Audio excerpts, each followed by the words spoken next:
बड़ी खबर जो मैं आपको बता रहा हूँ बड़ी खबर है तरेत पाली नौबतपुर पटना से निकलकर सामने आ रही है कि बाबा बागेश्वर के दरबार में इतनी भीड़ पहुँचती है, इतनी भीड़ पहुँचती है कि बाबा ने भी अंदाज़ा नहीं लगाए होंगे। मैं आपको बताते चलूँ कि बाबा बागेश्वर का कार्यक्रम जो है वो 13 मई से लेकर 17 मई तक चल रहा है। 15 मई को दिव्य दरबार होने वाला था, लेकिन 10 लाख से अधिक भीड़ जुटने के कारण जो है वो बाबा बागेश्वर जो हैं धीरेन्द्र शास्त्री जी जो हैं वो इस कार्यक्रम को अभी रद्द कर दिए हैं और इसके बाद अब 17 तारीख से पहले उस कार्यक्रम को दिव्य दरबार लगाया जाएगा ताकि लोगों का समस्या का समाधान निकले, लोगों की समस्या का निराकरण हो। मैं आपको बताते चलूँ कि भीड़ इतनी बढ़ गई भी थी, भीड़ इतनी बढ़ गई थी कि विरोधियों के भी पसीने छूटने लगे होंगे और विरोधी घर में टीवी पर बैठकर इस कार्यक्रम को जरूर देख रहे होंगे और बाबा बागेश्वर को कोस रहे होंगे और अपने को खुद को कोस रहे होंगे कि हमने विरोध करके बहुत बड़ी गलती कर दी है।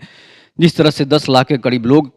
पहुंच रहे हैं बाबा बागेश्वर के धाम में, तो समझिए कि 13-14 से चालू है, 13 से चालू है, 14 को जब इतनी भीड़ हो गई तो 15 को कितनी भीड़ होगी, 16 को कितनी भीड़ होगी और 17 को कितनी भीड़ होगी। इससे आप अंदाज़ा लगा सकते हैं कि बाबा बागेश्वर का जो है ये विश्व में सबसे बड़ा कार्यक्रम हो रहा है और विश्व के सबसे बड़ा भीड़ जो है बाबा बागेश्वर के पास पहुँच रहा है। मैं आपको बताते चलूँ कि बाबा बागेश्वर का 8 से 9 लाख भीड़ जो है छत्तीसगढ़ में वहाँ पर जो जुटा था रायपुर में। इसके बाद मैं आपको बताते चलूँ कि 15 लाख से अधिक भीड़ जो है वो बाबा बागेश्वर के कार्यक्रम में पटना नौबतपुर में पहुंचने वाली है और जो जिस तरह से 14 मई का जो कार्यक्रम था बाबा बागेश्वर का, उसमें 10 लाख की भीड़ ने रिकॉर्ड तोड़ दिया है। सभी भीड़ों का रिकॉर्ड बागेश्वर बाबा के कार्यक्रम में टूट गया है और ये इतिहास बनेगा। ये बिहार के लिए ही नहीं, पूरे दुनिया के लिए एक इतिहास बनेगा कि बाबा का जितना विरोध हो रहा है भीड़ उतनी बढ़ रही है और बिहार में इस तरह से पागलों की संख्या बढ़ी कि बाबा बागेश्वर इतने खुश हो गए कि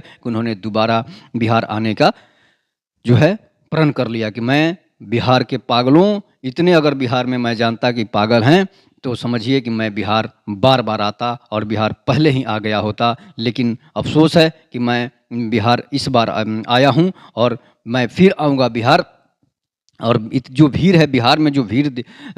बाबा बागेश्वर के लिए जुट रही है, शायद दूसरे स्टेटों में इतनी भीड़ कभी नहीं जुटी होगी। इसलिए कि बिहार में बहुत कम कार्यक्रम होते हैं और बाबा बागेश्वर को देखने के लिए बिहार के लोग इतने ललायित हैं कि महिला पुरुष हो चाहे बच्चे हों, बाबा बागेश्वर के धाम में पहुंच रहे हैं। वहाँ पर सांस लेना तक दूभर हो चुका है और वो भी तरेत पाली जो है,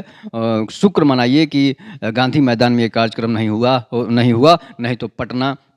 पूरा पटना जो है वो पब्लिक से पट जाता और पूरा पटना का सांस लेना भी दूभर हो जाता, लोगों का जीना मुश्किल हो जाता। लेकिन तेज प्रताप के विरोध के बाद जो है वहाँ पर कार्यक्रम तरेत पाली में रखा गया है, लेकिन यहाँ इतनी भीड़ जुट रही है 15 लाख से 20 लाख तक भीड़ होने की आशंका है। तब तक नमस्कार।